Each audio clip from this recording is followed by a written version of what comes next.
কালবৈশাখীর প্রচণ্ড ঘূর্ণিঝড়ে তছনছ গোটা দক্ষিণ কাঠিগড়া, ব্যাপক ক্ষয়ক্ষতি। কালবৈশাখীর ঘূর্ণিঝড়ে দক্ষিণ কাঠিগড়ার বিভিন্ন এলাকায় ব্যাপক ক্ষয়ক্ষতি হয়েছে। রবিবার গভীর রাতে প্রচণ্ড ঘূর্ণিঝড়ে তছনছ করে ফেলে দক্ষিণ কাঠিগড়ার বেশ কয়েকটি এলাকা।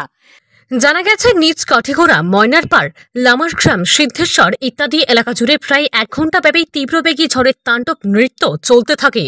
সেই সঙ্গে মেঘের কাঁপন ধরা গর্জনের রীতিমতো আতঙ্ক ছড়িয়ে পড়ে গ্রামাঞ্চলের জনমনে।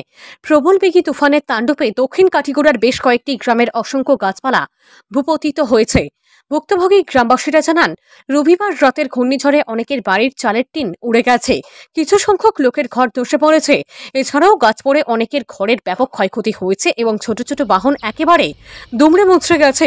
বিশেষ করে দরিদ্র সীমারেখার নিচে বসবাসকারী লোকেরা এই বিধ্বংসী ঝড়ে ব্যাপক ক্ষতিগ্রস্ত হয়েছেন। অনুরূপভাবে পশ্চিম কাঠিগড়ার বিভিন্ন এলাকায়ও প্রচণ্ড ঝড়ে ব্যাপক হারে গাছপালা ভাঙার খবর পাওয়া গেছে।